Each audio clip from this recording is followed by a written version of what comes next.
Bhagavate Vasudevaya.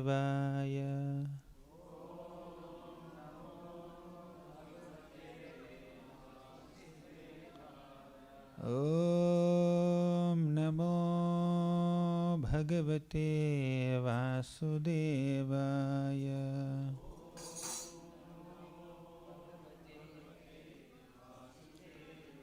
Om Namo Bhagavate Vasudevaya.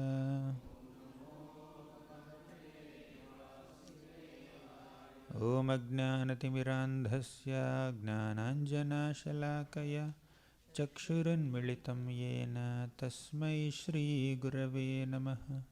Shri Chaitanya Manobhishtam Sthapitam Yena Bhutale Swayam Rupaha Kada Mahyam Dadati Swapadantikam. Vandeham Shri Guroh Shri Yutapadakkamalam Shri Gurun Vaishnavamscha Shri Rupam Sagrajatam Sahagana Raghunathanvitam Tam Sajivam Sadvaitam Savadhutam Parijana Sahitam Krishna Chaitanya Devam Shri Radha Krishna Padan Sahagana Lalita Shri Vishakhanvitamscha. He Krishna Karuna Sindho Deenabandho Jagatpate Gopesha Gopika Kanta Radha Kanta Namostute. Tapta Kanchana Gaurangi Radhe Vrindavaneshwari Vrishabhanu Sute Devi Pranamami Haripriye. Vancha Kalpatarubhyascha Kripa Sindhubhya Evacha Patitanam Pavanebhyo Vaishnavebhyo Namo Namaha. Namo Om Vishnupadaya Krishna Presthaya Bhutale Srimate Bhaktivedanta Swamin iti namine. Namaste Saraswati Devi Gauravani Pracharine Nirvisesha Sunyavadi Paschatya Deshatarine. Jai Sri Krishna Chaitanya Prabho Nityananda Shri Advaita Gadadhara Shri Vasadi Gaura Bhakta Vrinda. Hare Krishna Krishna Krishna Hare Hare Hare Rama Rama Rama Hare Hare.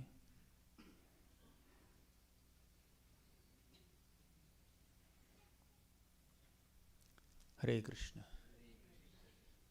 I welcome all the devotees for this third session on our series of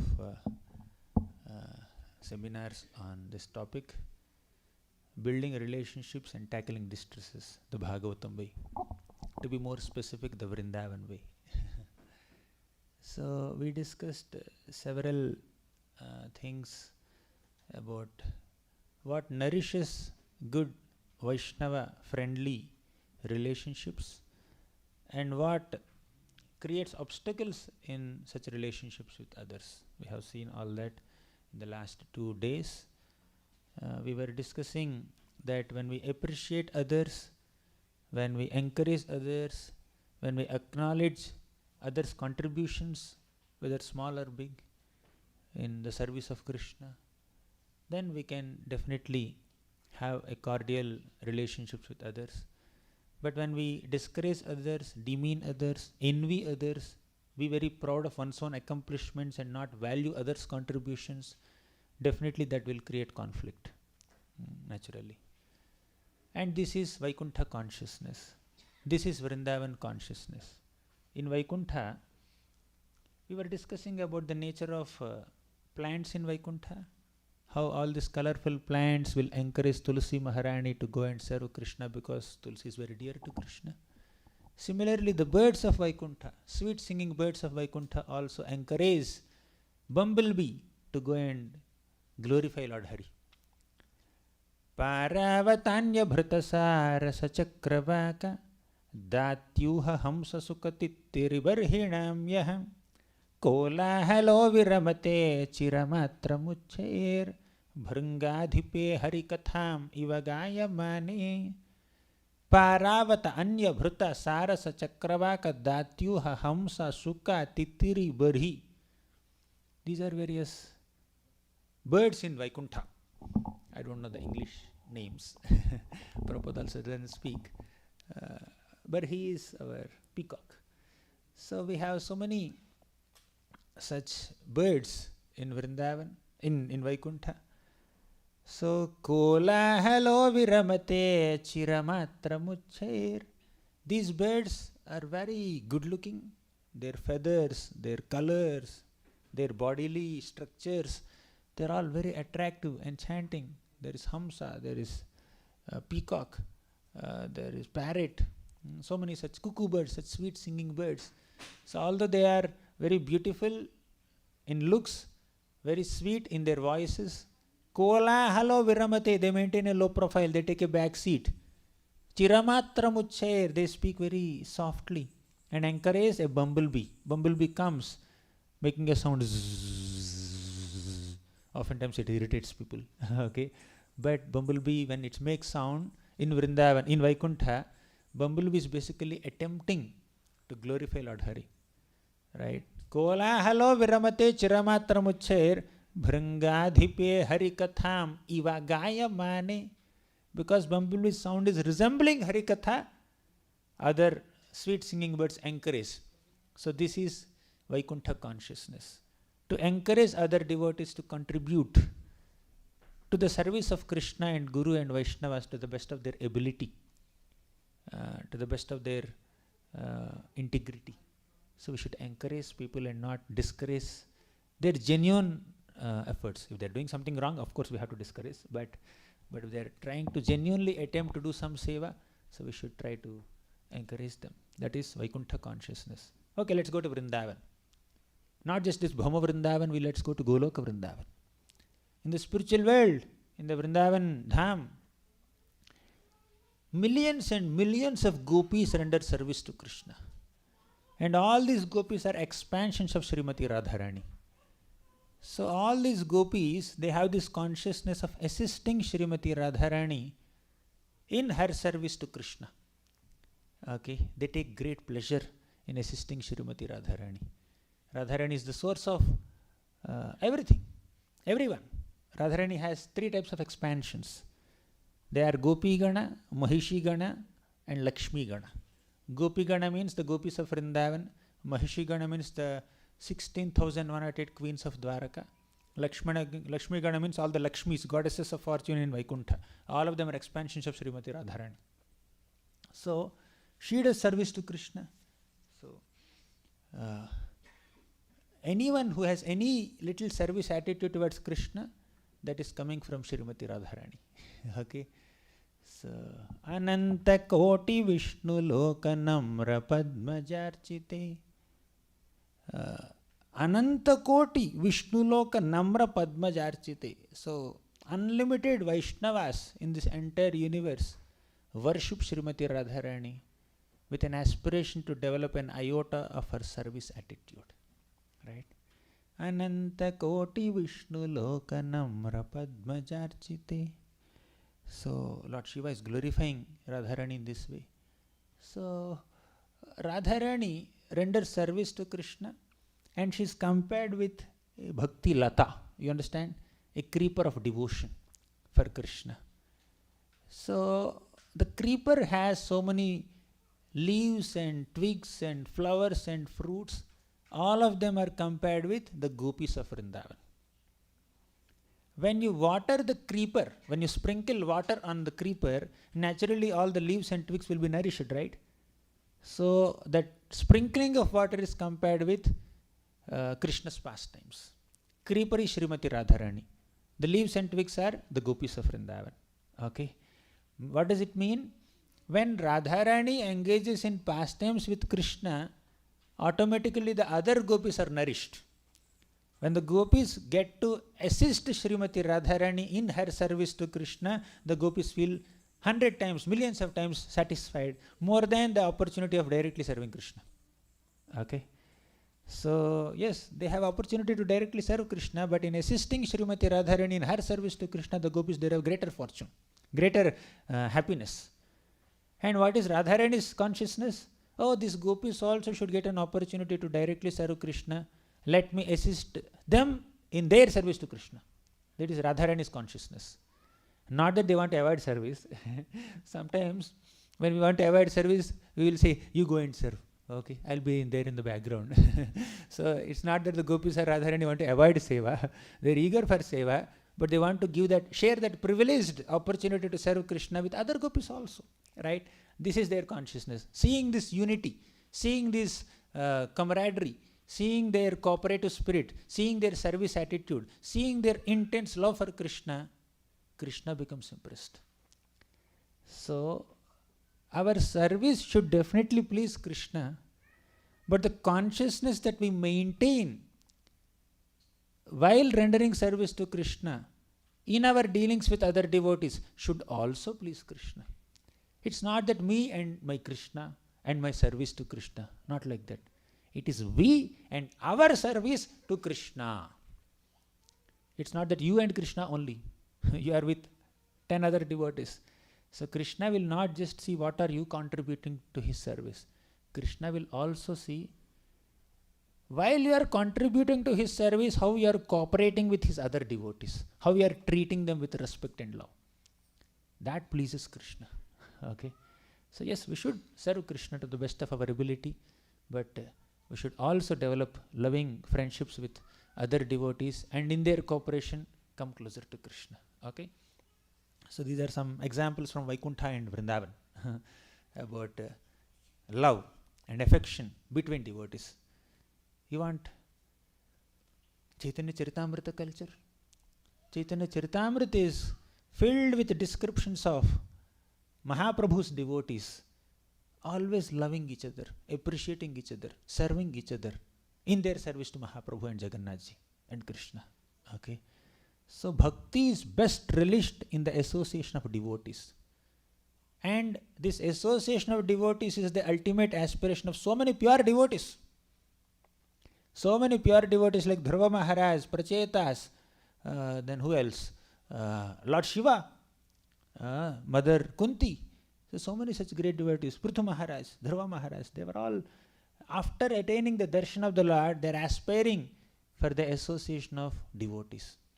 Dhruva says, Yanirvritis tanubhritam tava pada padma dhyanat bhavajjana katha shravanena vasyat sa brahmani swa mahimanyapi nathamabhut kim tvantakasi lulitat patatam vimanat. If at all happiness has to be attained, it can be attained only in two ways. One, while worshipping Krishna's lotus feet, while meditating on Krishna's lotus feet. Second, bhavajjana katha shravanena vasyat, while hearing about Krishna in the company of devotees. So Harikatha in the association of devotees is the aspiration of several great souls. Prahalad said the same thing. Dhruva said the same thing. Who is that? Prithu Maharaj is saying, Nakama yenatha tadapyaham kvachinna yatra yushma charanambuja savaham mahattamantar hridayan mukhachyuto avidhatsva karna yutamesha mevaraha. My dear Lord, give me millions of years to be able to hear Harikatha from your devotees. Without devotees, where is the possibility of relishing Harikatha and serving Krishna and relishing the whole process of devotional service, right? So, we cannot afford to mess up our relationships with other devotees by disrespecting them, right? Otherwise, there is no survival in the path of bhakti. Bhakti cannot be performed alone. You can to some degree, but you want to relish more, you need Sangha of Vaishnavas. And you want to survive in the Sangha, let's deal with them with respect, with love, with affection. Sometimes you may not find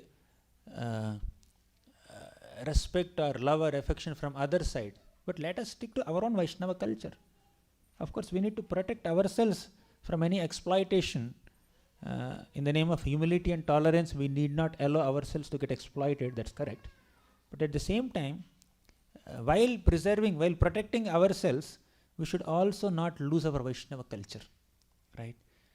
So, relationships cannot be based on some superficial, external, material considerations.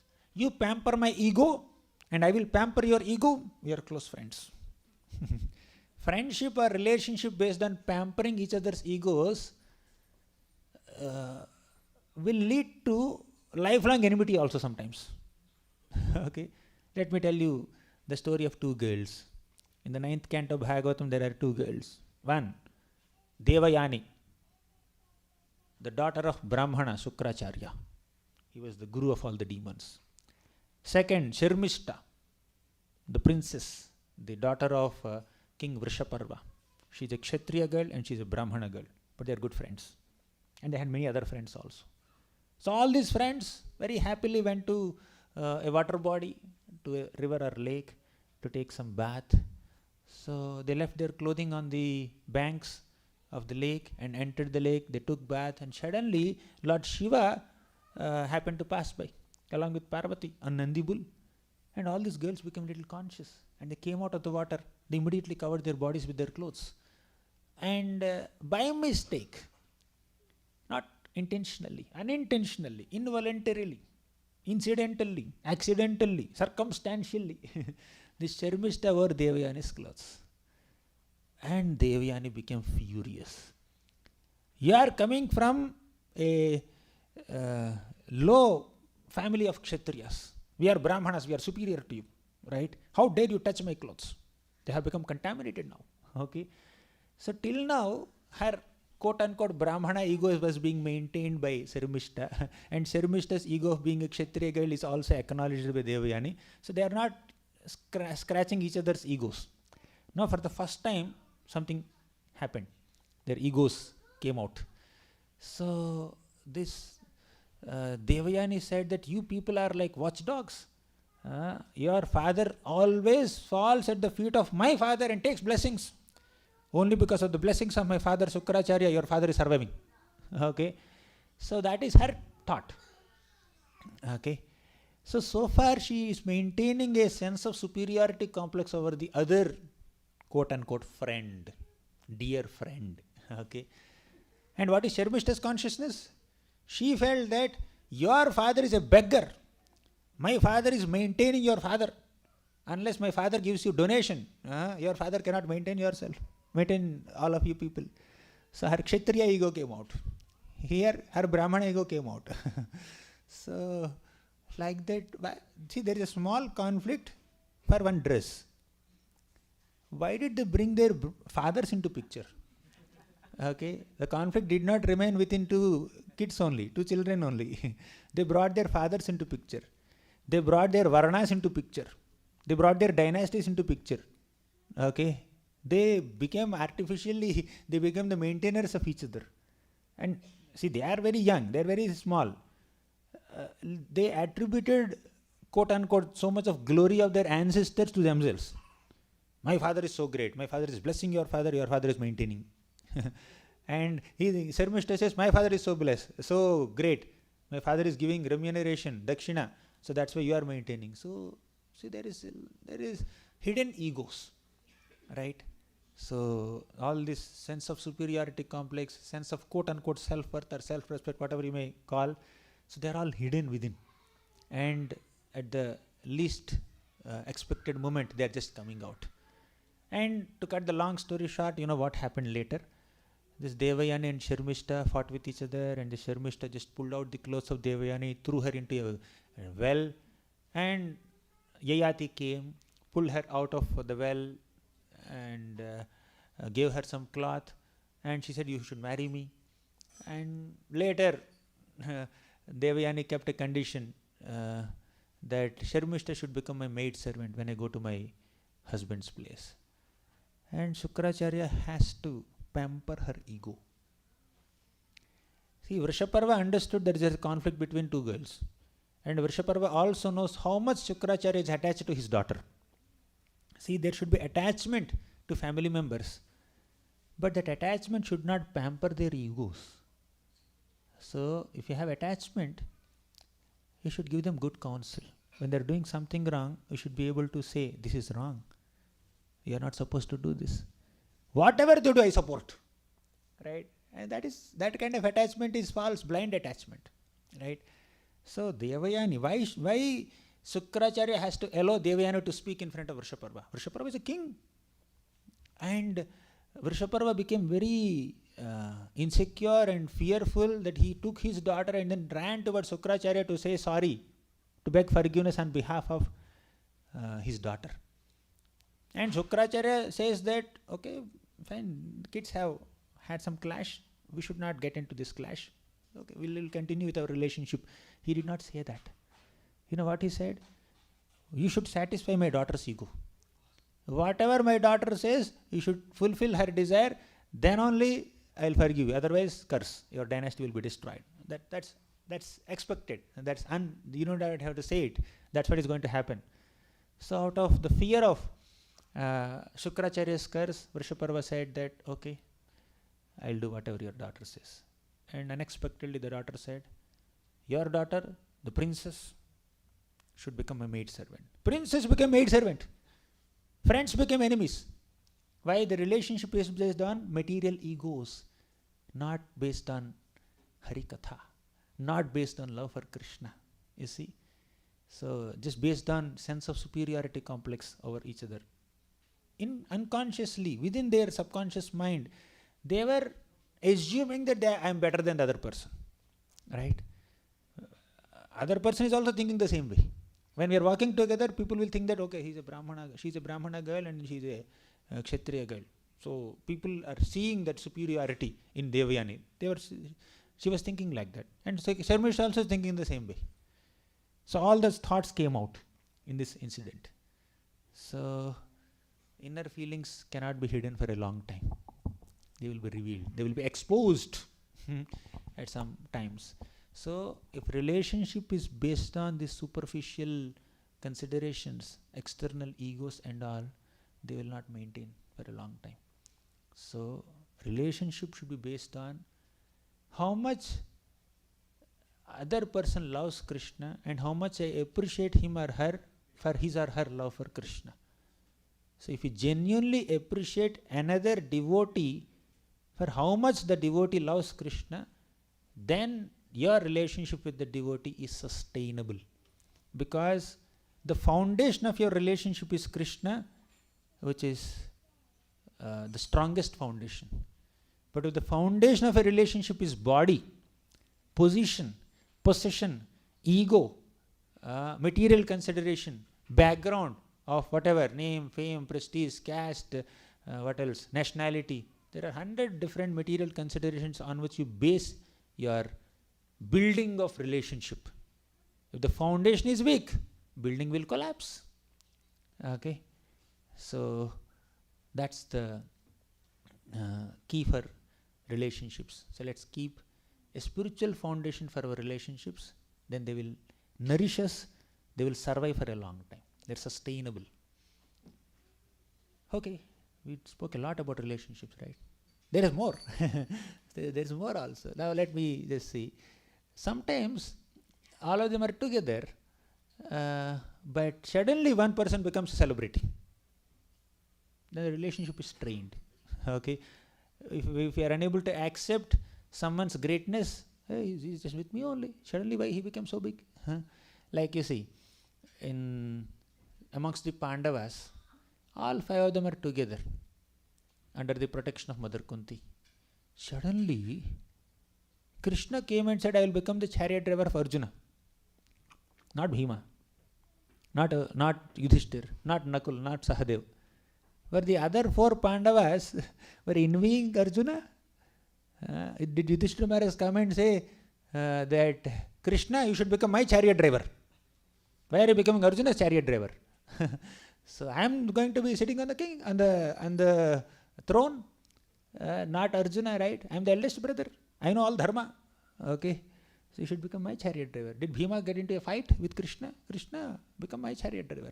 Okay, I am going to kill all the 100 sons of Dhritarashtra, not Arjuna. You should become my chariot driver. Why did you speak Bhagavad Gita to him? Why can't you speak Bhagavad Gita to me? I don't mind getting bewildered before Kurukshetra war. If only I get the glory of hearing Bhagavad Gita from you, and my name will be there for the rest of eternity. Not Arjuna Vacha, Bhima Uvacha, Yudhishthira Uvacha. So it is Arjuna Uvacha in Bhagavad Gita. So Bhima, Arjuna, Yudhishthir, Nakul, Sahadev, they did not have an iota of envy towards Arjuna. And Arjuna did not have an iota of pride just because Krishna became his chariot driver.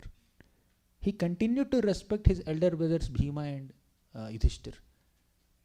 And Bhima never came to fight with Yudhishthir. I have killed Duryodhan. So Duryodhan is the competitor, right? Whoever kills the competitor should become the king. So I will become the king. Yudhishthir, you become a minister. Did Bhima say that? Did Arjuna say, I have killed Bhishma, Drona, Karna? Arjuna, Yudhishthir, how come you are sitting on the throne? Is it proper for you to sit on the throne? Just think once again, dharma.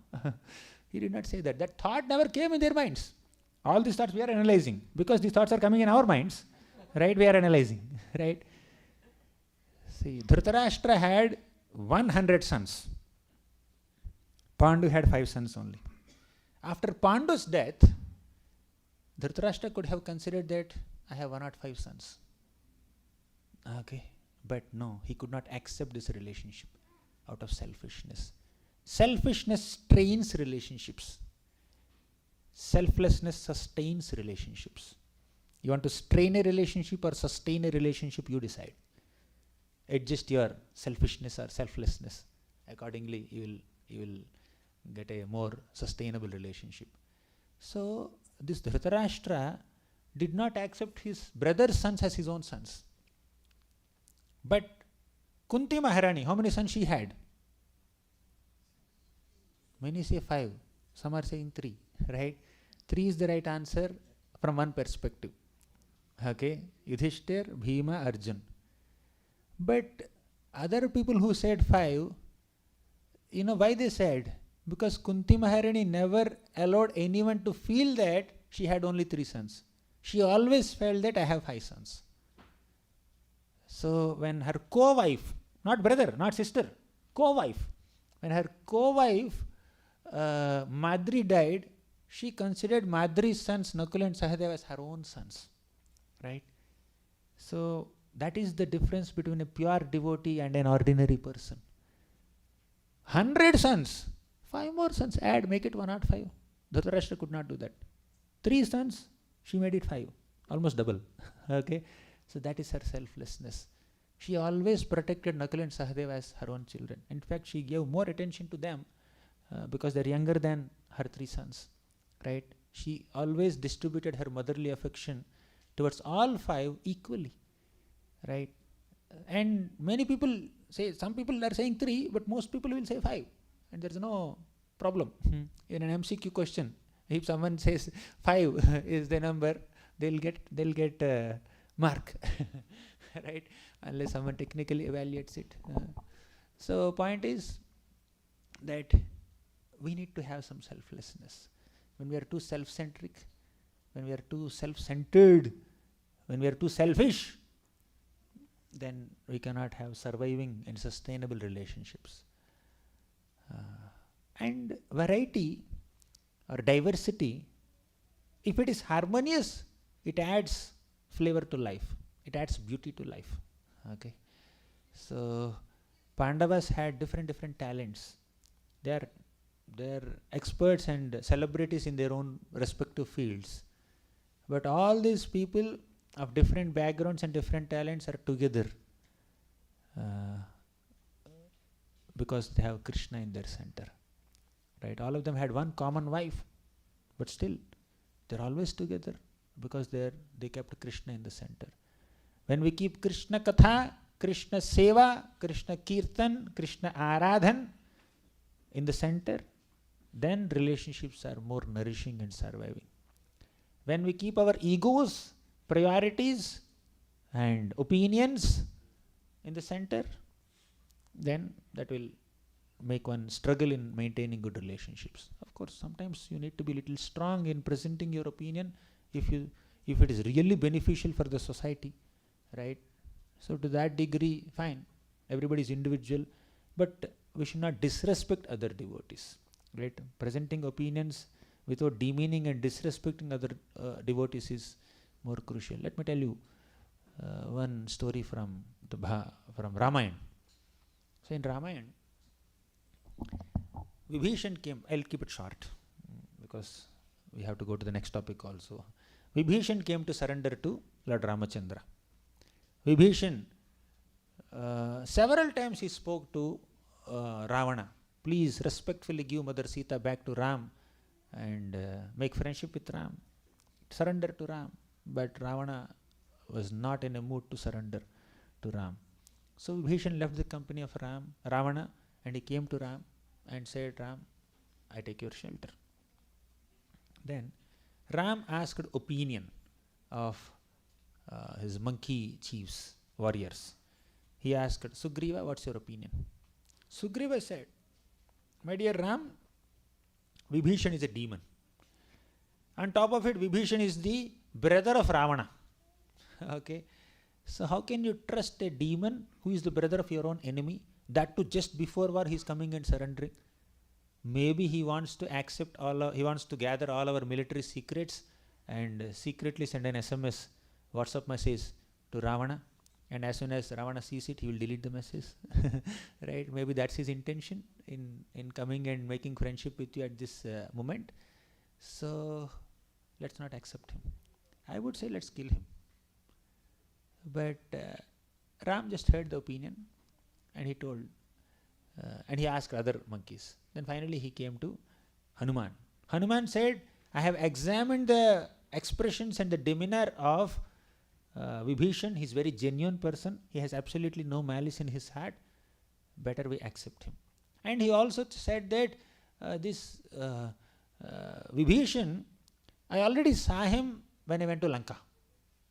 So Hanuman had more experience with Vibhishan. Okay, Hanuman did not have limited information or knowledge like Sugriva. He had more exposure to Vibhishan's character. He said, let's accept him. So Ram said, forget Vibhishan. Even if Ravana personally comes and begs forgiveness and seeks my friendship, I will accept him as my friend. Sakradeva prapannoyam. Even if once one says that, my dear Lord Ram, I am yours, I will accept him. So now two devotees, Sugriva is a devotee and Hanuman is also a devotee. Two devotees, totally opposite opinions, two opposite opinions, okay, different opinions. But you know, when Ram revealed what pleases him, Sugriva changed his opinion. Sugriva did not hold on to his opinion. Ram, this is what pleases you? With all my knowledge and intelligence and information that I have, I felt that not accepting Vibhishan as our friend will serve your interest to the best. But now that you are revealing that accepting Ravana also is okay with you, let's accept, let's welcome Vibhishan as our dear friend. Sugriva changed his opinion. Sugriva did not feel that I am the king of Vanaras. I am the one who has dispatched all these Vanaras in different directions to search for Sita Devi. Ram has no gratitude. He is not valuing my opinion at all. What's happening? King's opinion, no value. And this Hanuman, he is not a king. And his values, his words are taken by Ram, given so much value. So Sugriva did not feel a sense of inferiority complex. He did not feel envious of Hanuman. Sugriva just accepted, yes, this is Ram's decision. I should do whatever is pleasing to Lord Ramachandra, right? So there is no attachment to opinion. You can have opinion. You can't be so attached to the opinion. Yes, my way, or what is that? My way or highway? My way is highway, okay. My way or no way, no other way. Right? It's not like Harir Namaiva Kevalam. Right? So, yeah, we should be flexible.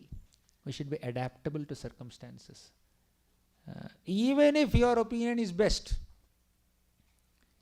we need to be sensitive in your presenting of your opinion and not disrespect or demean another person and make him look like a stupid in front of everyone.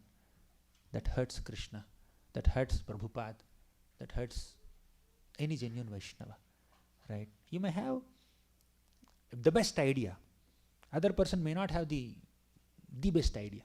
That's fine, no problem. And for all practical purposes, your idea may have to be implemented. Fine, go ahead, do that. But don't demean the other person for giving a what is that called, rank 2 idea, rank 3 idea, not so best idea. So don't disrespect them, because he's chanting Hare Krishna. They are dedicating their lives to Prabhupada to the best of their ability, to the best of their integrity, to the best of their understanding. Let's acknowledge that. Prabhupada says, what is that, hundreds and thousands of gallons of blood I have to invest to make one person a devotee.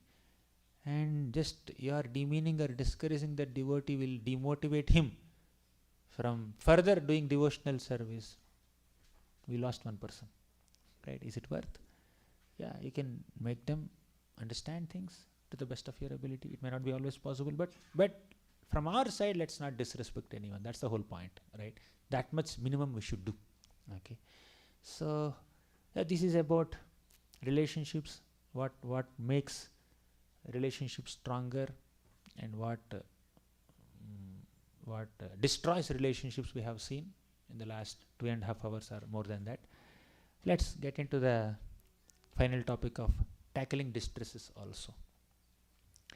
There's a beautiful shloka in the Padyavali.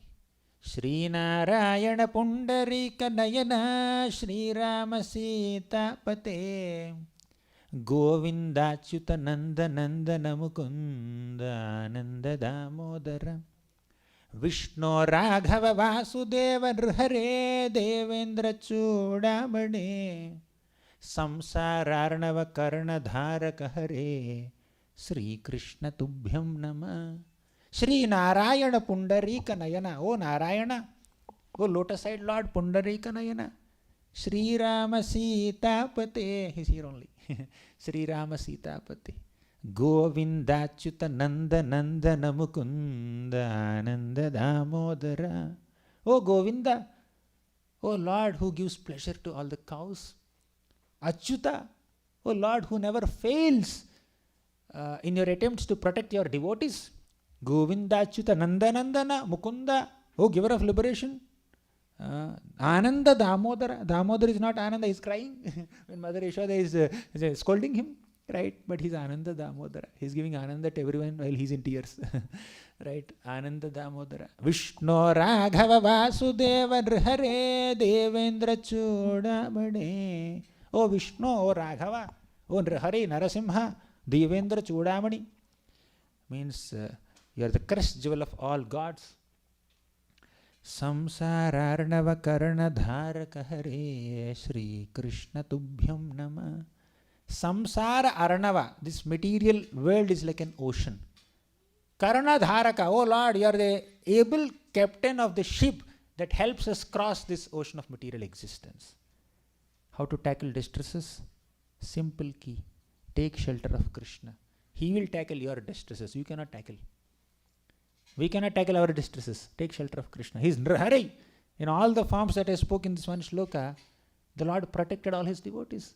As Narasimha, he will protect us from all distresses which are caused by our own anarthas. Hiranyakashipu. What is Hiranyakashipu? Hiranya means gold. Kashipu means soft bed. Hiranyakashipu means personification of material desire in the form of sense gratification and wealth, attachment to wealth. And Lord Narasimha just ripped apart Hiranyakashipu's chest, pulled out his intestines, put them as garland around his neck, and saved Prahlad. Right? So to protect your bhakti, we need to destroy all our anarthas. And we can do that effectively by taking shelter of Lord Hari, Lord Narahari, or Krishna, Mukunda, Damodara, Achyuta, Madhava. So taking shelter of Krishna is the key to get out of distresses. Okay, this is conclusion. Well, let's get into little analysis. Let's go to Vrindavan. In Vrindavan, so many demons disturbing the peace. This old Putana came. Putana came to destroy the peace of Vrindavan. She came to kill all infant babies who were less than 10 days old. Krishna never allowed that to happen, because the first baby that Putana caught in Vrindavan killed her. That is Krishna. So Putana entered Vrindavan and he entered Nanda Maharaj's house, and Krishna killed Putana and liberated her. Fine, good. After 3 months, Shakatasur came, a demon named Utkacha came, and this Utkacha was a ghost. He did not have a gross body, visible body. He can enter any gross bodies. He can enter this mic. Okay, he can enter this table.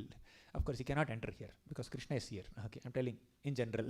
So these ghosts can enter some gross bodies and then do what they want to do. So this Shakatasur, Utkacha came. He entered a Shakata. Shakata means a hand cart. Okay, Shakata is called cart. So he entered a Shakata, therefore he is called Shakatasur. Fine. So his plan is to fall on Krishna, because this 3-month-old baby Krishna is lying under the cart, and Shakatasur entered this cart and he wants to fall on Krishna and kill Krishna. And what did Krishna do?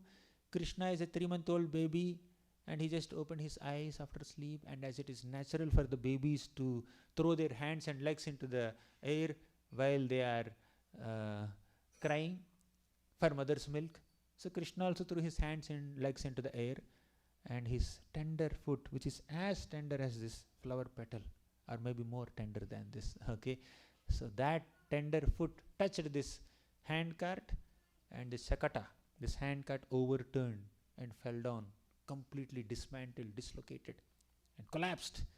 Not on Krishna, next to Krishna. Krishna is intact. Mother Yashoda came and picked him up. And after some time, when Krishna was 1-year-old baby, Mother Yashoda picked up Krishna and she was throwing Krishna into the air and catching. Mothers do this, right, sometimes. Okay, so they throw kids and then catch. Little bit, just few feet above the ground level, not so much. So Krishna thought, my Mother Yashoda is not throwing me high, I want to go higher. Sometimes kids become little fearful when you throw them high into the sky. Sometimes they get excited. Yes, throw me high, throw me high. So when you are taking them on swings, so they will initially become fearful when you are just moving the swing. And when they get little confidence, yeah, swing fast. So they will go 360 degrees also, they are ready to go. There is this Tora, right? In exhibitions you go. Once I went with my sister, and that she was very young and then I was little older, and she was enjoying, and there's some churning happening with my stomach. I said, stop it, I'll get down, you go 10 rounds, no issue. So like that, Krishna thought, I want to go higher and higher. But Mother Yashoda cannot throw him higher and higher. Then, coinciding with Krishna's desire, Kamsa had sent Trinavarta. Don't think that Kamsa is sending demons randomly to kill Krishna. Krishna desires, to fulfill that desire, some demon comes. Just acting in accordance with will of Krishna. In Vrindavan, Krishna's Leela Shakti is prominent. Not Maya Shakti or not Asura Shakti. Asura Maya cannot do anything.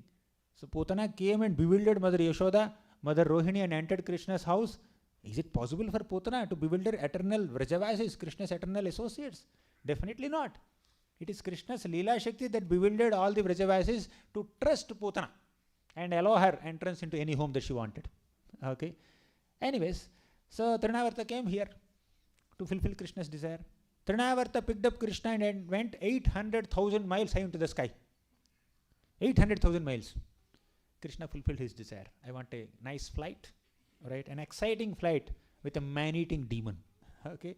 So he went so high into the sky, and he also gave darshan to the heavenly damsels there, and his desire is finished. And he's missing his mother. Sometimes children, they want to go out and explore. After 5 minutes, they will miss their mother. Mother is not seen, they will cry, isn't it? So Krishna, 1-year-old baby, he's also like that. He wanted to go high, then he was missing his mother. So he became fearful. And he was in a big height. So at that height, when kids are fearful, they just hold on to your hands or shirt or tightly, right? So with that, Krishna held on to Trinavarta's neck tightly. And that fellow's throat got completely strangled, choked up. Eyes popped out of their sockets. And when Krishna is holding to the neck of Trinavarta, he was appearing like a nice blue locket around the neck of Trinavarta. Right? So Krishna was there, so high in the sky. And Trinavarta collapsed. Long story. I could explain this for 1 hour, but I am speaking it in 2 minutes. Okay, so Trinavarta collapsed. Where? Right next to the lamenting gopis of Vrindavan, where Mother Yashoda, Mother Rohini and other motherly gopis are there. There's a big boulder next to them. Trinavarta fell on that boulder and his bodily limbs got completely dislocated except his chest, because the chest was acting like a playground for Krishna to play.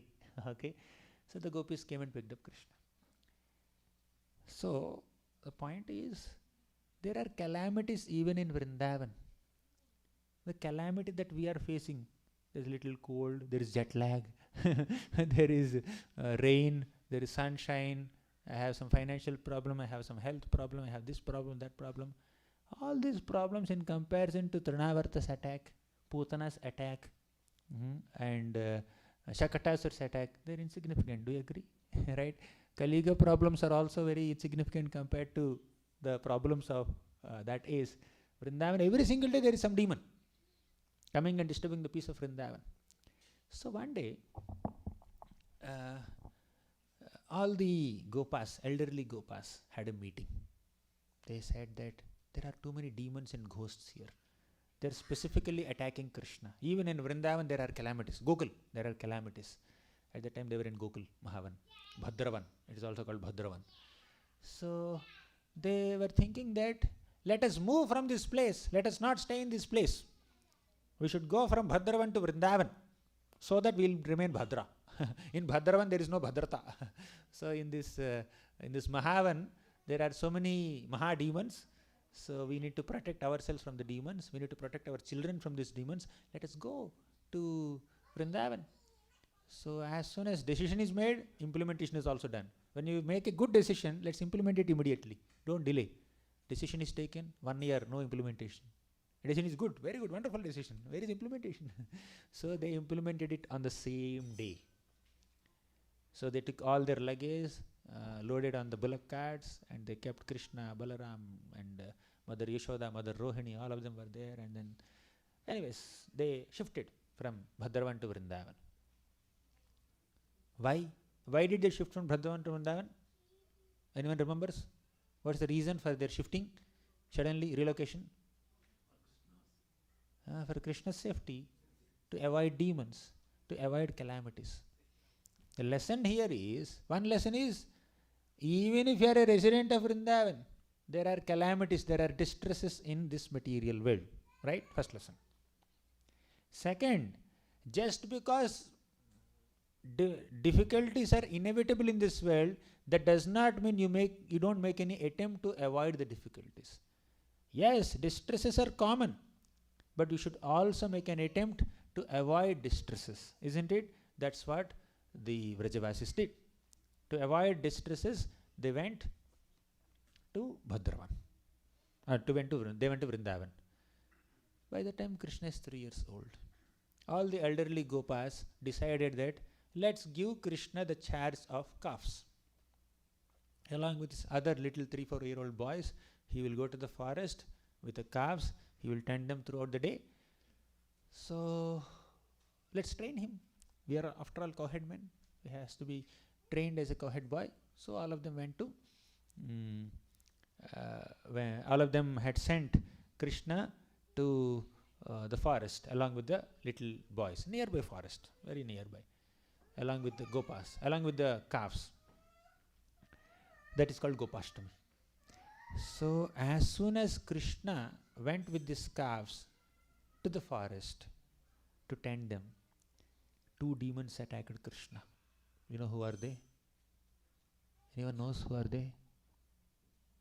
Who are the 2 demons that attacked Krishna as soon as Krishna took charge of the calves of Vrindavan? Vatsasur and Bakasur. Okay, so Vatsasur came in the form of a calf. And naturally, Vatsasur's intention was to kill Krishna, but Vatsasur took the form of a calf, thinking that Krishna will not notice him, but Krishna noticed Vatsasur. And Krishna caught the hind legs of Vatsasur and then just twirled him around and threw him on the Kapitha tree, and all Kapitha fruits fell down and all the gopas ate. After a while, Bakasur came. Who is Bakasur? The brother of Putana, the brother of Aghasur. the brother of Aghasur and brother of Putana, correct. So, such a glorious family. Where the two brothers and one sister, we have one family, Jagannath, Baladev, Subhadra. That's a glorious family. In contrast to that, we have Bakasur, Putana, and Aghasur. That's another family. So all of them came to attack Krishna and Balram. Bakasur came, and he swallowed Krishna, crane demon. He just immediately swallowed Krishna, and Krishna was inside the throat. Then to kill Bakasur, so many devatas came. Brahma came, then Kali came, Indra came, Shiva came, Yamaraj came, Agni came, Vayu came. They all came with their respective weapons. Vayu is coming and trying to blow away Bakasur, nothing is happening. Agni is coming and trying to burn Bakasur, nothing is happening. And Brahma came with Brahmadanda, it didn't work. And Shiva came with his trident, it didn't work. Kumara came with whatever his weapons are, nothing worked. So like this, some 10-12 devatas came and fought with Bakasur, nothing happened, and all of them left. Meanwhile, Krishna within the throat of Bakasur, he started increasing his body temperature. And Bakasur could not keep him in his throat. So Bakasur just spat Krishna, and Krishna came out of the mouth of Bakasur and bifurcated the mouth of Bakasur, beak of Bakasur, and killed him. So why I am speaking so many Vrindavan pastimes now? Putana, Trinavarta, Sakatasur, Bakasur, Vatsasur, we discussed so many, some 5 demons in just 10 minutes. So, in Vrindavan also calamities are there. When you are living in the material world, there are distresses. They are common. And this Vrajavasis tried to avoid these distresses by shifting from Bhadravan to Vrindavan. Then also there are demons. The very reason for which they shifted from this place to that place is to avoid demons, and as soon as they entered this new place, there is a demon. There are 2 demons, and there are many more demons. So, despite your attempts to avoid dangers, you may not be able to avoid dangers. Please understand. That does not mean you stop your attempt. You should continue to attempt to avoid distresses, right? So, do whatever is humanly possible. But when situation is beyond your control, surrender to the situation. Under the situation. We can't do much. So, we cannot do with our human effort anymore. But how to deal with it? Distress we accept, but we have to undergo, right? So is there any way to not get affected by it? Now, you are living in a place where there is a railway station. In India, for example, there is a railway station. Every 10 minutes some train is going. You are trying to sleep and then I can't make sound, I don't know mimicry. So train is making some sound, and then you are really getting irritated. You are unable to sleep. What else can you do? You can't do much. You can't stop the train. You can't relocate also for whatever reason. You can take some earplugs and put some cotton, okay, tie your ears, do something, okay, and put one pillow below, put one pillow above, somehow try to sleep. So that's what you have to do, right? You have to surrender to the situation and then find out some solution. Similarly, in this world, sometimes with our human efforts, we may not be able to avoid some calamities. But what gives us solace in the midst of those calamities? Let's again come back to Vrindavan. Krishna killed Bakasur, Krishna killed Vatsasur, and all the Gopas, little children, they have seen Krishna killing them. You know what they did? They came back to their village, and they spoke to their mothers and fathers. My dear mother, my dear father, do you know what Krishna did in Vrindavan today? Do you know what Balram did in Vrindavan today? They start narrating all the pastimes of Krishna and Balram, whatever has happened throughout the day, to their parents. And the parents are astonished. My God, Krishna did this, Krishna did that. So there is constant discussion about Krishna in Vrindavan. Please say this. Iti nandada yogopa Krishna Rama kathamudam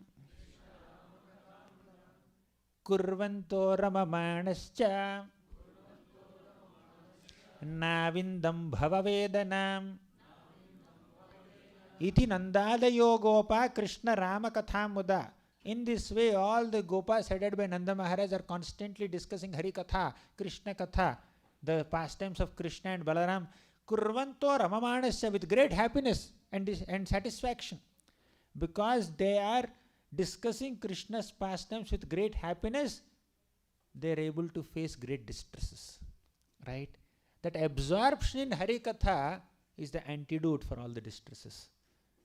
You cannot avoid distresses by living in the material world. After all, this is not Vaikuntha. After all, this is not Goloka. But you can make this place into Vaikuntha and Goloka to the degree you absorb yourself in Harikatha, Krishna Katha, Krishna Rama Katham Muda Kurvanto Ramamanasya. Then, what is the result? Navindam Bhava Vedanam. Bhava Vedana. Bhava is this material existence, Vedana is distress. They did not experience material distresses because they are absorbed in Harikatha. To the degree we tune ourselves to Krishna frequency, there is no disturbance. You see, there is FM, right? FM 90, 91, 92, 93.6, something like that. Okay. If you tune to that particular frequency, then you will hear the right program that you want to hear. But if the frequency is slightly here and there, 93.6, if it becomes 93.7 or 8, 10 or 9, you will hear zzz, very irritating sound. Radio, right? Have you used radio sometimes, right? So we need to tune to Krishna's frequency. Zoom link. Okay, the Zoom link is there. HTTPS, Zoom, this and that, some numbers are there. Change one letter there. You will not get the signal that you want. Some Zoom class is happening. Bhagavad Pravachan is happening. Okay. So now you take Zoom link and change one word there. Make 0 into 1. Make 1 into 2. It doesn't work. Okay. So we can effectively Madhav ki jai, Gaurnitai ki jai, Jagannath Baldev Subhadra ki jai, Sita Ram Lakshman Hanuman ji ki jai. So if we change the Zoom link even slightly, it doesn't work. So amidst these hundreds and thousands of distresses in this material world, what keeps us going, what keeps us motivated, what keeps us happy, what keeps us nourished and satisfied is our absorption in Harikatha. Right? When there is no absorption in Harikatha, distresses will continue to exist and they will continue to affect you. But when there is absorption in Harikatha, distresses will continue to exist and you will be unaffected. Prabhupada writes in one purport of first canto of Bhagavatam, in monsoon you cannot avoid rain. Can you stop rain? Can anyone stop rain here? Right? No one can stop rain, right? But who stops you to take an umbrella? You take umbrella, rain will not affect you. Everyone has to take an umbrella or raincoat, something like that. Okay. So you cannot stop rain, but you can take an umbrella. Similarly, you cannot stop calamities in this world, but you can take umbrella of Harikatha, umbrella of absorption in Krishna Katha, Srimad Bhagavatam. That's what the Vrajavasis are practically demonstrating. They underwent distresses. They did not undergo. They faced calamities. There were so many demons who were attacking them, and they were also trying to avoid these dangers. Still they are getting the dangers, but they were unaffected by the dangers because Krishna Rama Katham Muda Kurvanto Ramamanascha. They are constantly discussing Harikatha with great happiness. To the degree we are absorbed in discussing Srimad Bhagavatam with other devotees, to that degree we will save ourselves from all these problems of this material world. They'll continue to exist, but we will not get overwhelmed by them. We discussed about building relationships. Now we are discussing about tackling distresses. Solution is same. You want to build relationships with other devotees? Okay, you want to have cordial, loving friendships with other devotees? Discuss Harikatha with them. You want to deal with the distresses? You want to be unaffected? You want to remain unaffected by distresses? Discuss Harikatha with your own devotees. Right? That's the solution. You want to come closer to Krishna? Discuss Harikatha with devotees. Solution is same. Problem may vary in this material world. Solution is same medicine. So we just have to take this medicine on a regular basis. Sometimes you go to doctor, they will check your nadi. This is the medicine for you. Take 3 times in a day. Take 2 times in a day. Take for next 3 months. Sometimes when we see that, looks like I am recovering. In 1 week I found some change, and you become irregular in taking medicines. the problem will again, relapse. Again it will come. So we should take regular medicine. Nityam Bhagavata Sevaya. Nashta Prayeshva Bhadreshu Nityam Bhagavata Sevaya. Bhagavatyuttama Shloke Bhaktir Bhavati Naishtiki. Problem for a sadhaka is the devotional service that a sadhaka does is many times unsteady, anishtita. To make your unsteady bhakti steady, we need to regularly hear Bhagavatam. Nityam Bhagavata Sevaya. Bhaktir Bhavati Naishtiki.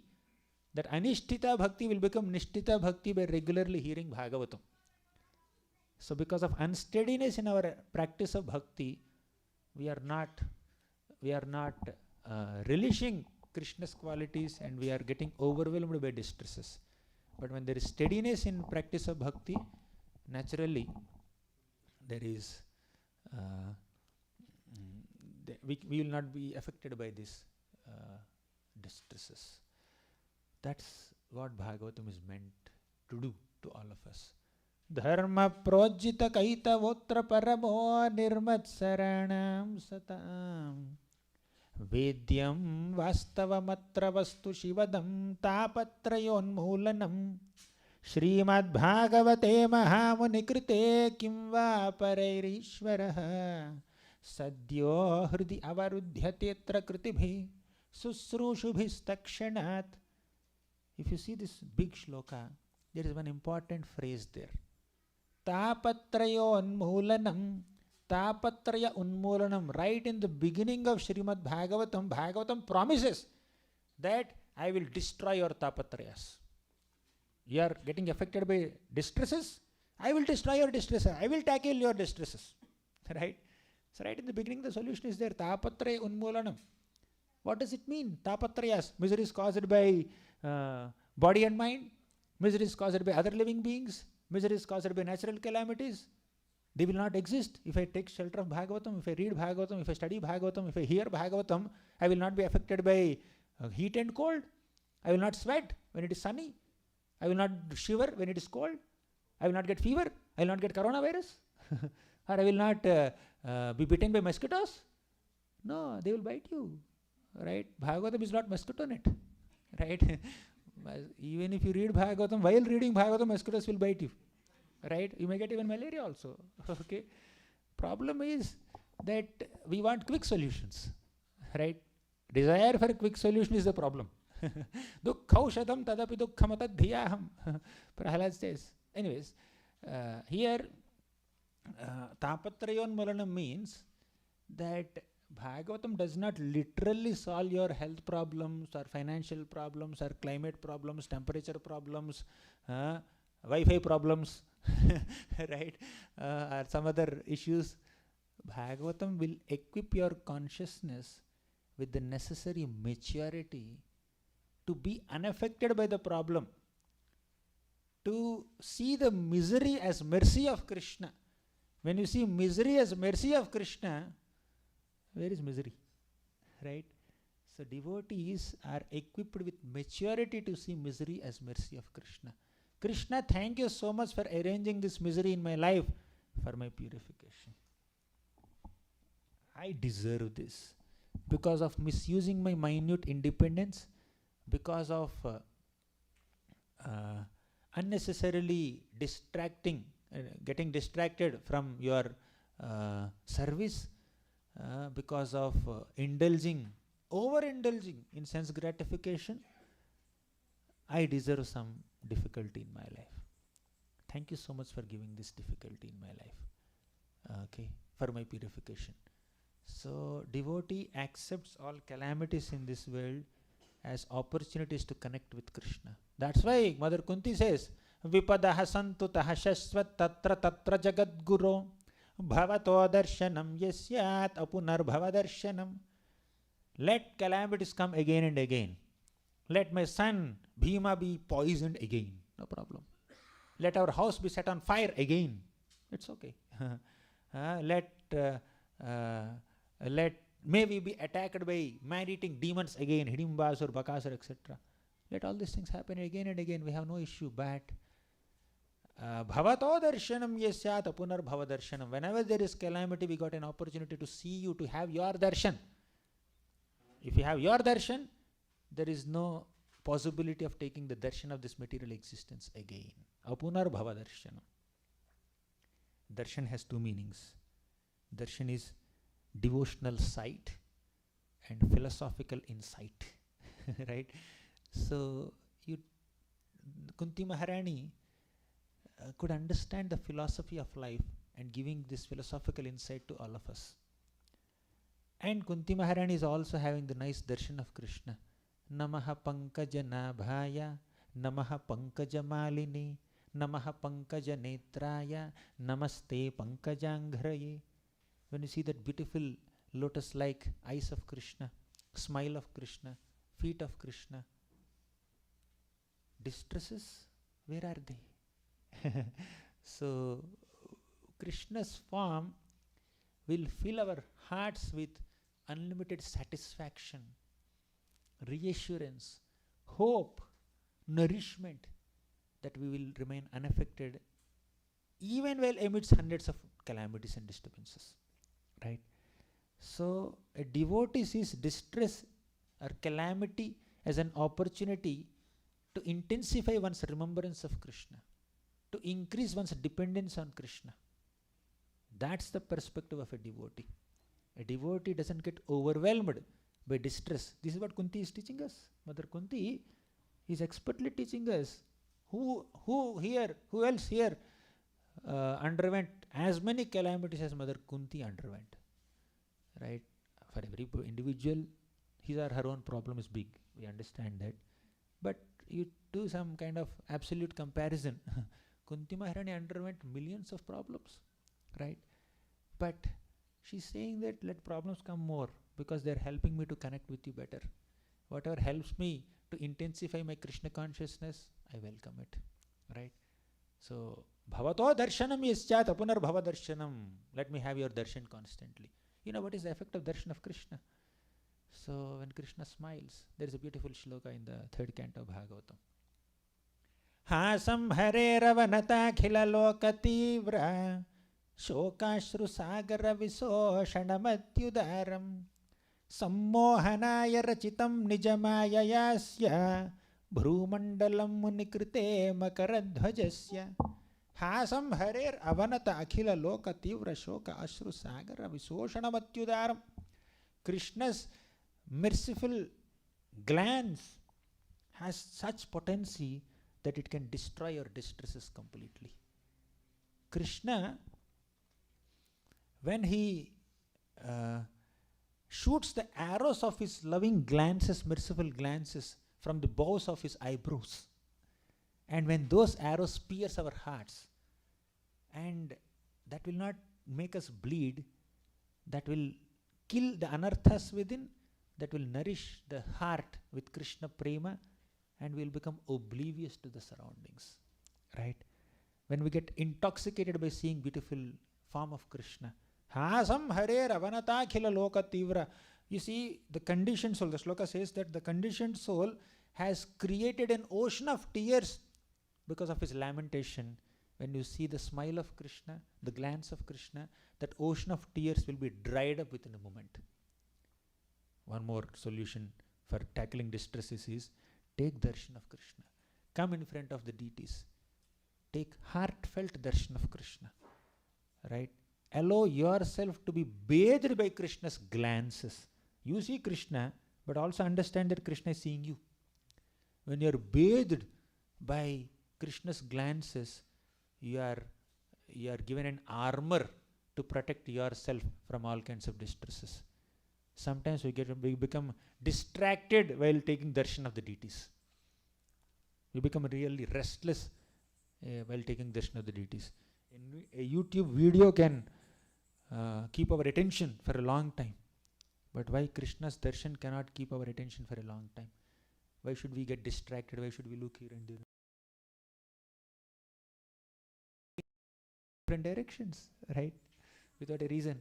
So, without restlessness, without unsteadiness, without becoming a victim of distracted mind, unsteady mind, fickle mind, if we just focus on Krishna's form for a few minutes, right?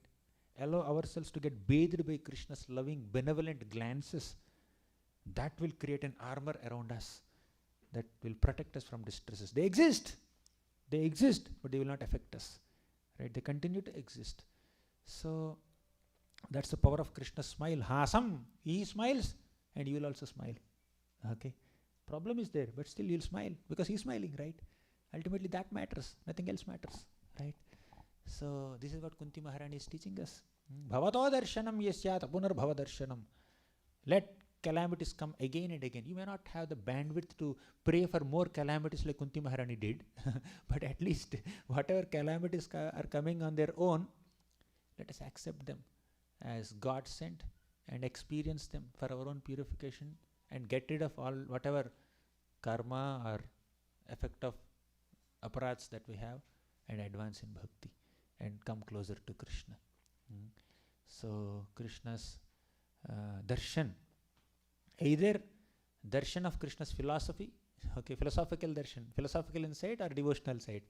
In both ways, Krishna will nourish us. See, Krishna's face is like a freshly blossomed blue lotus, bathed in moonlight. Fullendi kanti mindu vadanam barhavatam sapriyam Srivat sankamudara kaustubhadharam Pitambaram sundaram Gopinam nayanotpalarchitatanum gopasanghavritam Govindam kalaveduvadanaparam Divyanga bhusham bhaje. Fullendivara kanti mindu vadanam. Krishna's beautiful divine lotus face is like a blue lotus that is bathed in moonlight, Sharat Purnima light, golden light, right? So Barhavatam Sapriyam. He is also a lover of peacock feather. Srivat Sankamudara Kaustubhadharam Pitambaram Sundaram. He has Srivatsa mark. He wears a pitambar, yellow dhoti. Sundaram. There is no one as beautiful as Krishna. Gopinam nayanotpalarchitatanum gopasanghavritam. Gopinam nayana utpala architatanum. We take flowers and worship Krishna, Pushabhishek. But you know how gopis worship Krishna?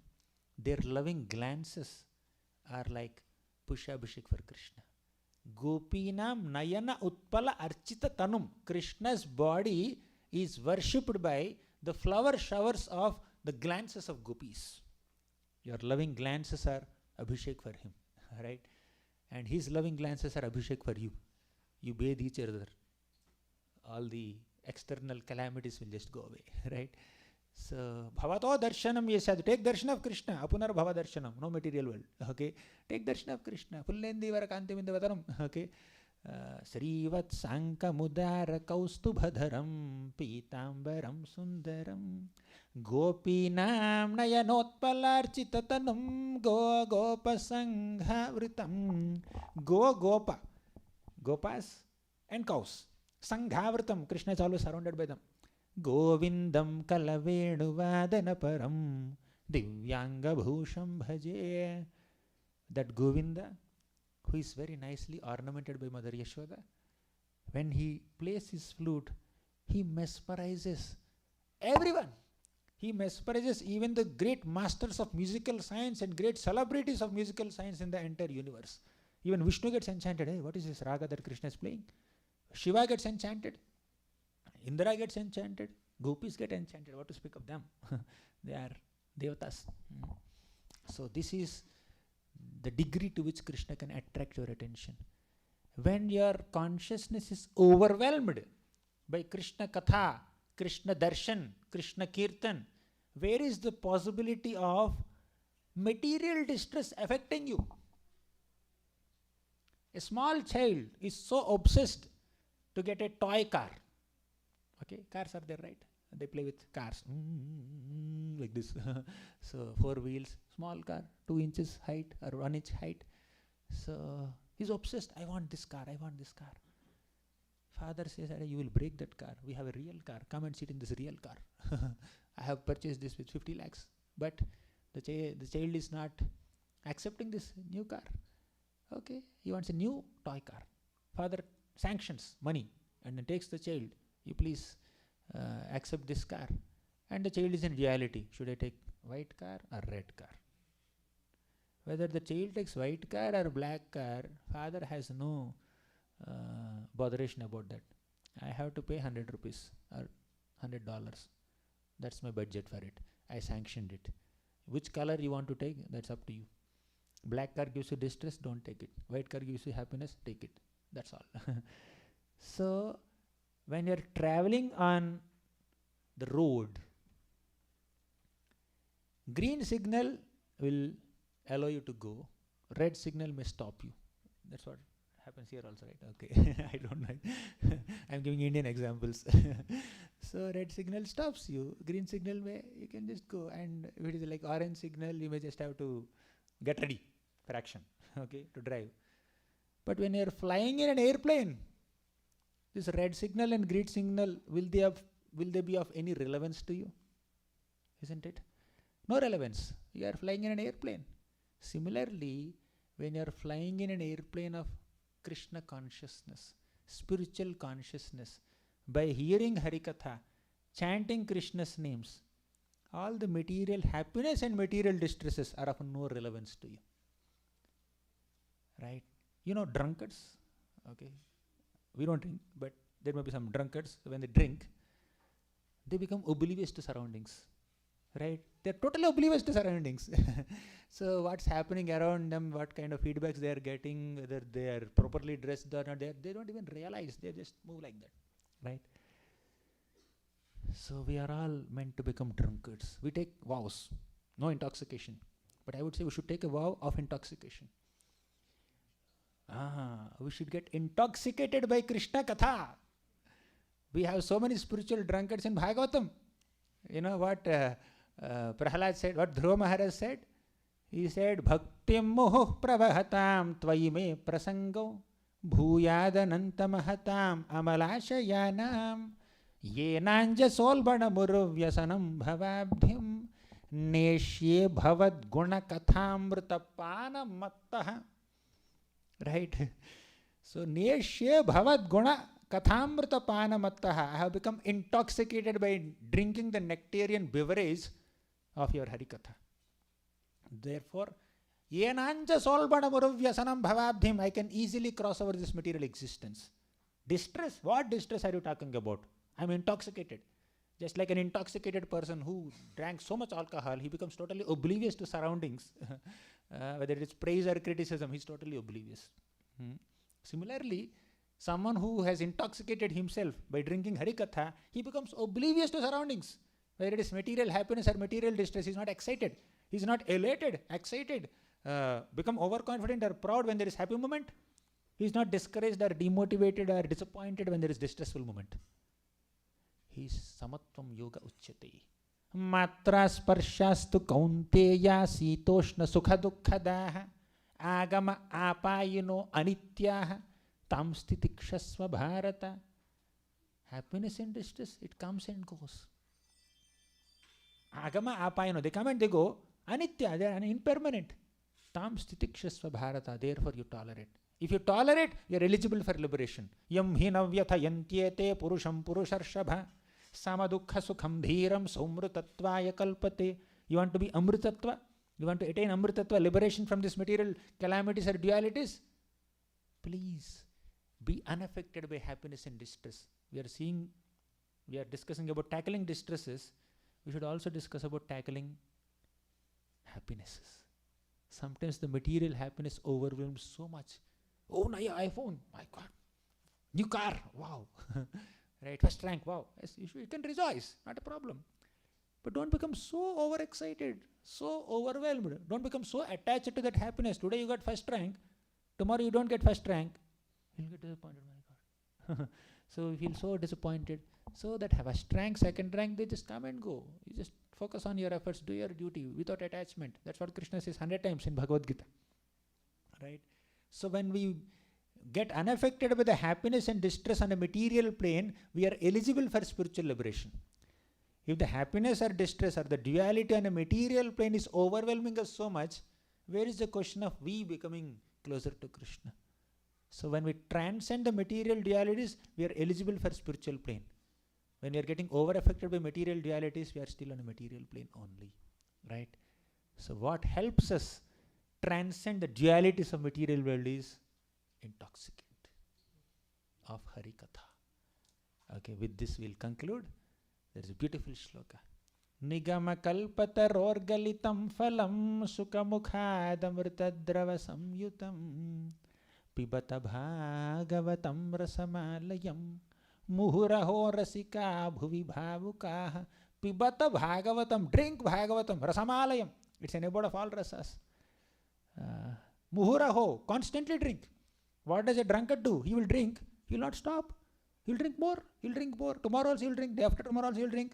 Muhuraho means constantly keep drinking. A drunkard will drink, he will faint. Again he will get up. Again he will drink. One more. What is that? Peg. One more peg. He'll collapse. Again he'll get up. Again he will drink. Right? So muhuraho rasika. He's enjoying that. That is supposed to be killing him, but he's enjoying it. But the real intoxicant that we need to drink, the real amrita, nectar that we need to drink is Srimad Bhagavatam. We should get intoxicated by it. That's what Prahalad also said. Prahalad says that Naiva Dvijay Paraduratyaya Vaitaranya Twadvirya Gayana Chetasa Indriyartha Maya Sukhaya Bharamudvahato Vimudhan. He says in the shloka, in the second line, he says that Twadvirya Gayana Mahamrita Magna Chitta, I have totally immersed my mind in the intoxicating beverage of your glories. So when you consciously read Srimad Bhagavatam, when you invest your feelings and emotions while reading Srimad Bhagavatam, all these episodes, then you feel so intoxicated that other things in this world doesn't make much relevance in your mind. You feel it's okay, it just goes on. This is more important. This is nectar, right? So we will not be affected by criticism, praise, happiness, distress, victory, defeat, success, failure.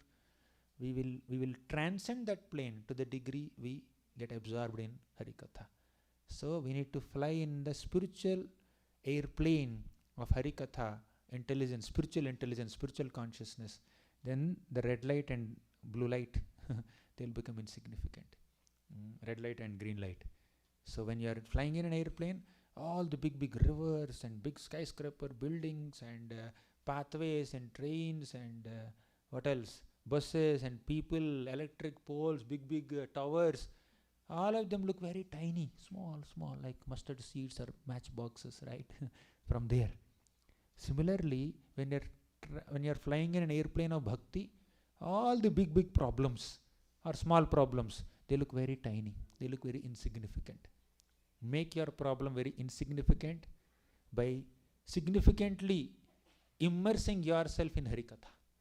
That's the solution, either to build relationships or to tackle distresses. With this I'll conclude. Sorry for going up to 9 o'clock without K&A. Granthara Srimad Bhagavatam ki jai, Srila Prabhupada ki jai. If you still have eagerness to ask questions, I'm okay.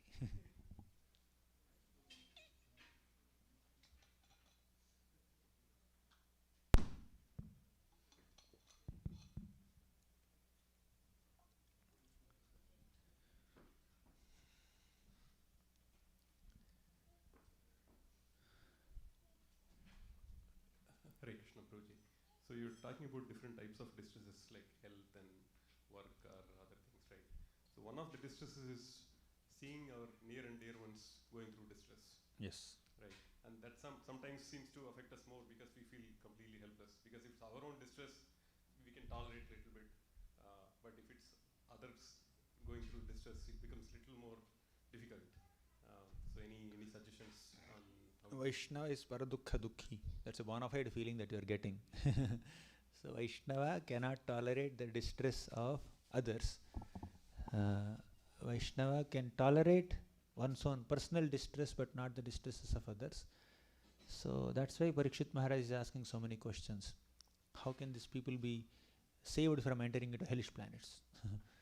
So yes, it's a bona fide feeling, but how to exactly tackle it?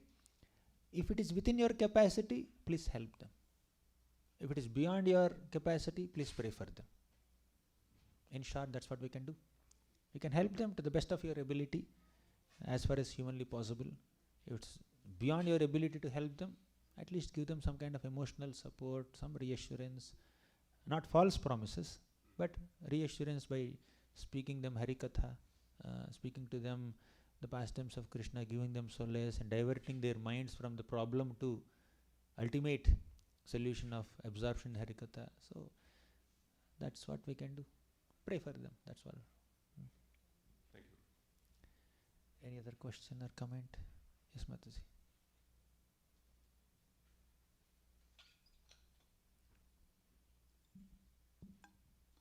Hare Krishna Prabhuji, thank you for the class. My question was regarding relationships with other devotees. How do we make sure that we are not fault-finding in other people? How do you make sure that we are not finding faults? We need to focus on their positive qualities. We need to focus on their good qualities. So I think we have Bhakti Siddhanta Saraswati Thakur. When two people are criticizing each other, he called both of them and said, you glorify this person, you glorify this person. Right? Just enlist all the good qualities that he has. Then he says he gets up early in the morning, he chants his rounds, he does this service, he does that service. So many good qualities, can't you tolerate one bad quality? After all, he's a sadhaka. Right? So faults are there. We may have to deal with them also sometimes. But unless it is a very severe fault that is troubling 10 other people, we should just try to focus on their good qualities and appreciate them for what they are. If it's something very serious, yes, we need to deal with it in an appropriate way. Okay, thank you. Any other question, comment?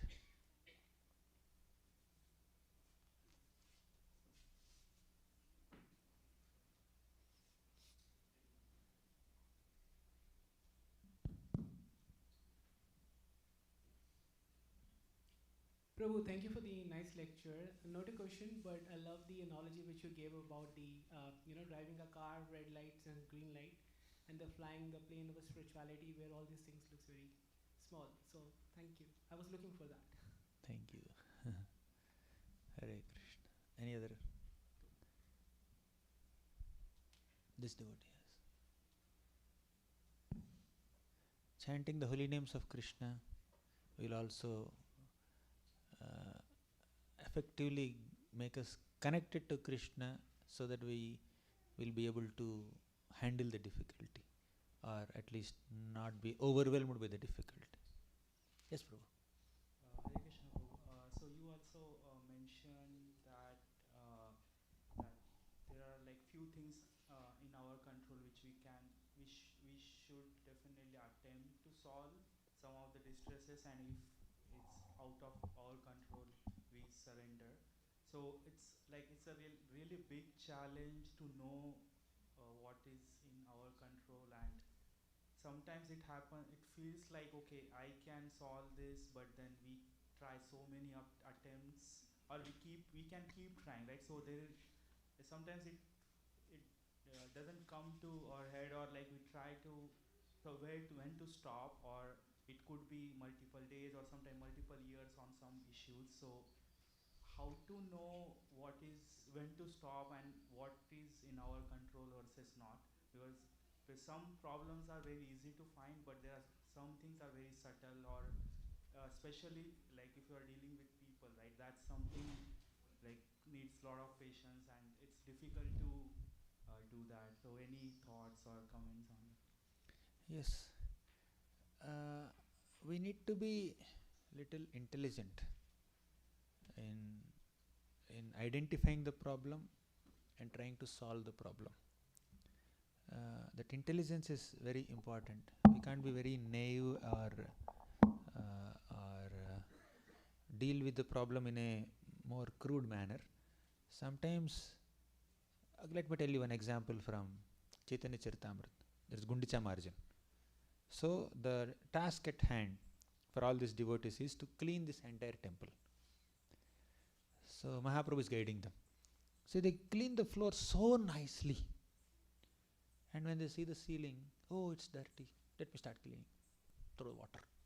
Okay. Then what happens is, all that dirty water will fall on the clean floor.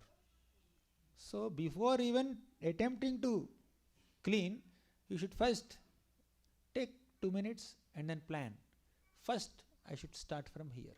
I should clean the ceiling. So when the ceiling is clean, then all that water will fall on the floor. It will automatically be half clean. Okay. Then I will put more water and I can clean it better. So sometimes when we are trying to solve our problems, we may do it in a more crude manner. We may do it in a little haphazard manner. We may not plan properly, right? So if you just take out 2 minutes, especially when you write things, I often give this suggestion, and I also do this also. Just write things for clarity. It takes 1 minute to write. It takes 2 minutes to write. Take pen and paper and then write. Now so many gadgets are there. You can make notes on this also, on the tablet also, right? So when you write things, okay, these are the tasks that I need to do.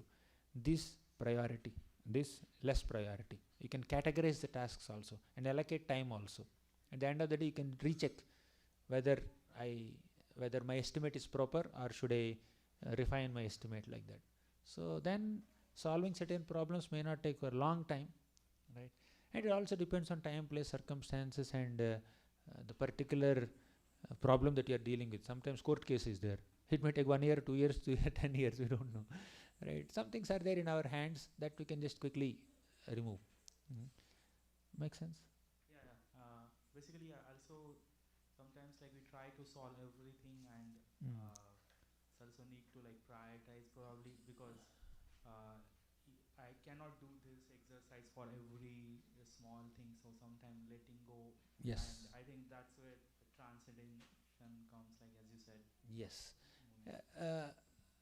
The best way of solving a problem is ignoring the problem sometimes, right? Sometimes, not always. We can't be irresponsible, but we should be detached. What is detachment and what is irresponsibility? We need to have the right understanding, okay?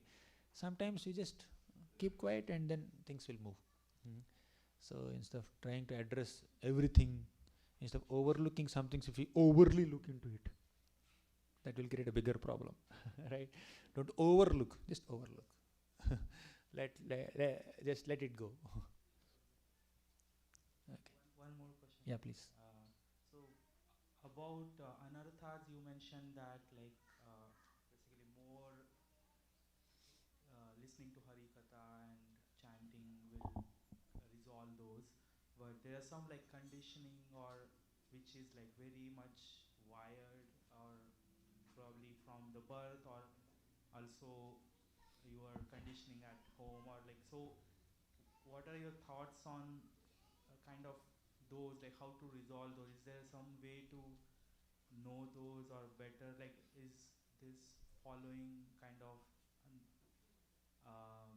bhakti marga can like give the knowledge about those? Because that's like very personal thing, right? I might as you said, like Bhagavad Gita, or like all of the things is applies to everybody, but I might be feeling some things in more to another extent versus somebody with less extent because of the conditioning. So I might need some basically medicine more than other person. So it's just Yeah, correct. Depending on how deep-rooted a conditioning is, how difficult a problem is, how overwhelmed are we with that problem, we need to take guidance from devotees. So guidance is very important. You may read entire Bhagavad Gita, but you may be able to relate with only few of them. And you may be able to apply some formulas only to some degree, not fully, right? It's okay. So medicine also, what is that? 650 mg, 350 mg, 250 mg, 100 mg. So there is some dosage. So you see, according to your individual level, according to time, place, circumstances and candidates involved, we can attempt to apply these principles under guidance. So guidance will matter. One may begin with 1 round or 2 rounds. Eventually they will come to 16 rounds. Okay. So let's do it gradually. Don't worry. Thank you so much. Any other question? 9:10. Yes, Prabhu. Thank you very much for these wonderful sessions. You mentioned instead of focusing on the material problems, we should focus on Krishna, have darshan. We need to do the needful as far as humanly possible, then ultimately take shelter of Krishna. Not that we should not address the problem at all. Okay. We should do whatever is humanly possible, then leave the rest to Krishna. And you mentioned about the lotus face, the lotus eyes, the lotus feet. I'm not able to see the lotus. You are able to see the feet, The right? eyes and the face and the feet. Basically, lotus is considered one of the beautiful objects in this world. So it's a comparison. Moon-like face. You don't see moon, you will see face only. Okay. But moon-like face, moon is very beautiful. Face is also beautiful. Like it's a comparison given. Okay. Fine. What is that? Nowadays they use this, right? So and so post set fire on the internet, something like that. They use. It's not actually setting fire. It became very popular. That's what it meant. Okay. In modern language. Okay. Any other question? I saw some question, Mataji.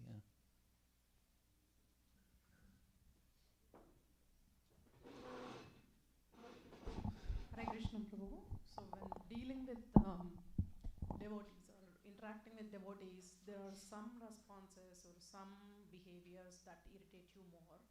Why some? There are many. But some more than others. Yeah. So which means there is something inside you that is your, your self-reflection or something that's making you react that way. I mean, not just react, like overthink and, spend more time than natural. So how do you deal with that? Like, how do you handle that situation and resolve that kind of anartha or that reaction in you? How do you kind of... Okay. How do we refine our own response to the stimuli given by different people of different natures, right? Okay.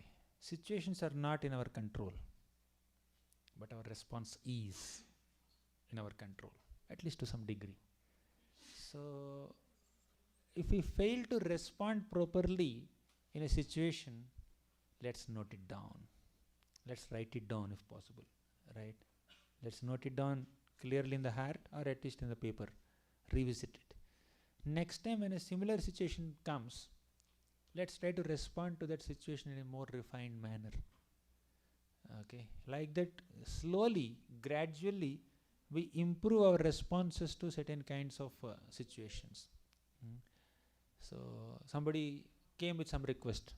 That particular request irritates you, for example. If you, I will not do this. Don't ask me. Never come to me with this request. Next time, another person comes with the same request. You may say, Prabhu, it's a little difficult for me to do this. Please excuse me. Next time, another person comes with the same request. I told, basically, you, instead of becoming irritated by repeated requests, you become a little detached. Sometimes just one expression will move ahead. You don't have to verbally say anything also, right? They will understand. So, these are some things. Just abhyasa, practice. But failure to respond ideally in a particular situation doesn't make us a permanent failure. We can just learn from it. Yeah. Anything else? Yes, Matas. Can I ask one more question? Yeah, please. So, yesterday you mentioned if you're envious of anyone, that means you're envious of Krishna and also yourself. So, I understand the first part. Second part, I heard, well, you ruin your peace and you're also Correct. Distressed. Distressed, we become disconnected from Krishna. Okay, but how is that being envious of yourself? That I did not make that connection. Okay. If you can elaborate that. So we are harming ourselves, isn't it? We are not relishing the path of bhakti to the degree we are supposed to relish, because we are hosting this envy in our heart. Uninvited guest has come into our home and destroying our peace, disturbing our minds, right? That we are harming ourselves by keeping such a nasty enemy as a loving guest and treating him with so much respect and disrespecting others. Right? That's harming ourselves, isn't it? We are depriving ourselves of the nourishment that bhakti can provide us because that envy is there. It's blocking our absorption in the process. That's self-envy, naturally. Does it make sense? When a person is envying another person, naturally he wants to harm the other person, right? So when you are hosting envy within ourselves, we are already harming ourselves, right? That's self-envy. Yes, Mataji, you have a question. Hare Krishna, Maharaj. Whatever I understand, my question on the basis on that, you said that if you are traveling via cars, green signals, red signals, but you are flying in a plane, the smooth way. So as a driving in a car as a driver, we have a fear of some things. As in a flight, we have also fear of plane hijack Yes, and yes.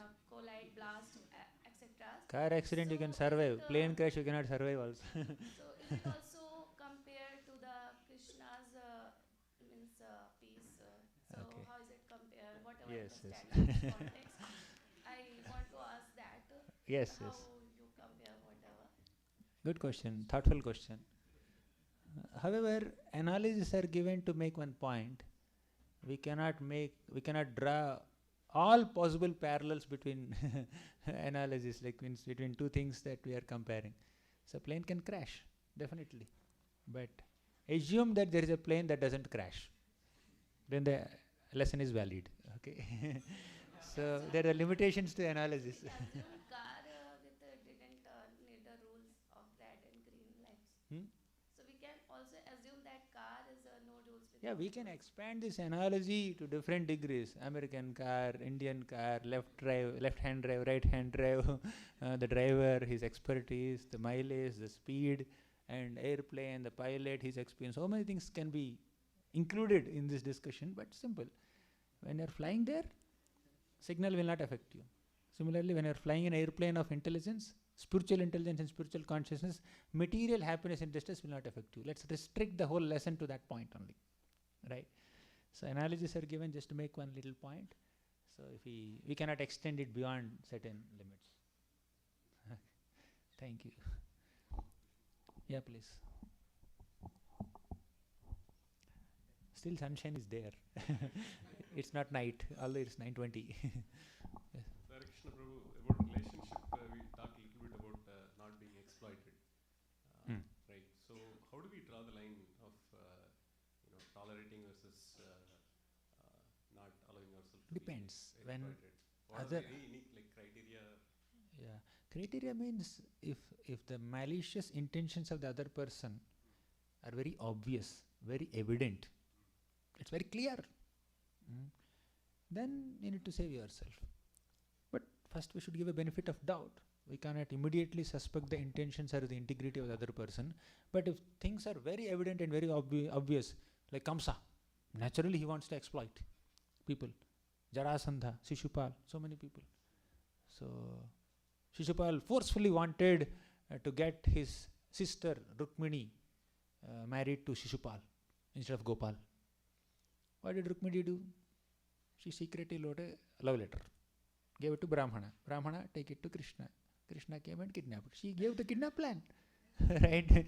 She did not allow herself to be treated like that by her brother.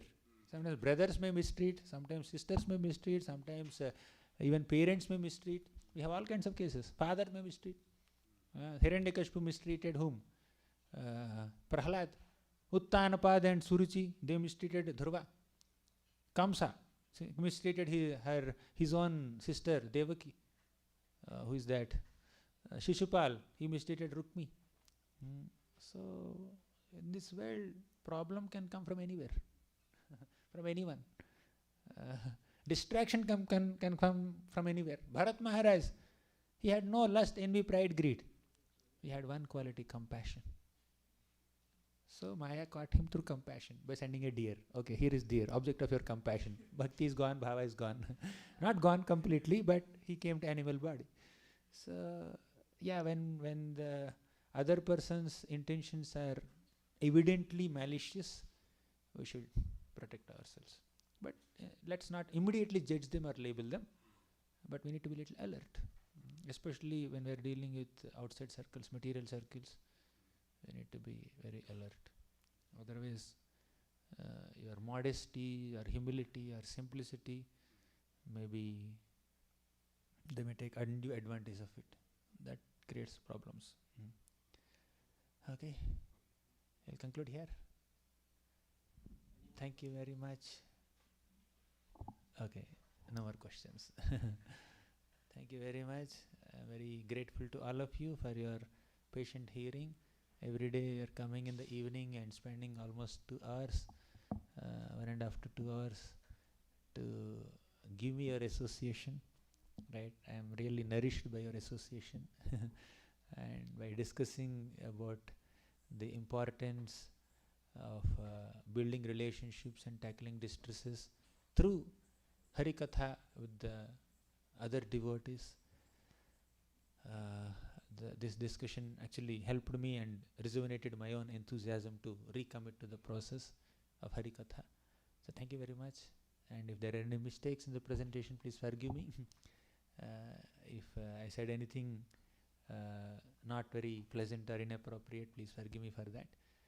So my understanding of Bhagavatam is also limited, but I am sharing whatever I know by the grace of Prabhupada. I seek your blessings for my continued services. Hare Krishna.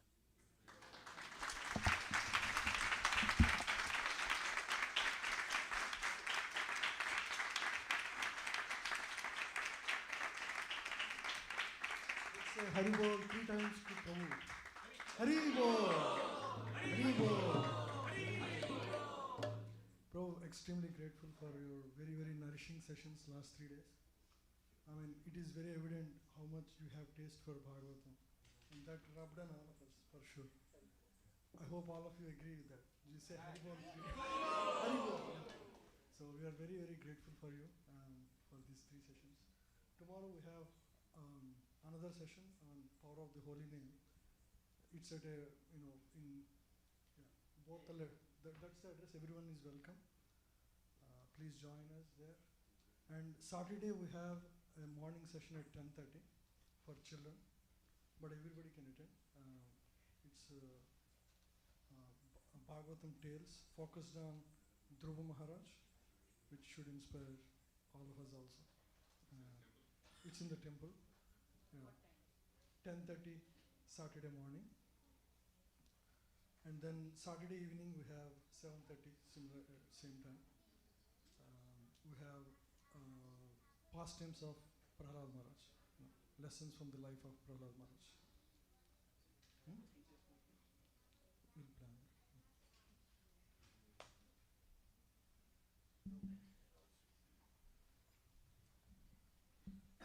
Those who have come for the first time, Prabhu actually written 30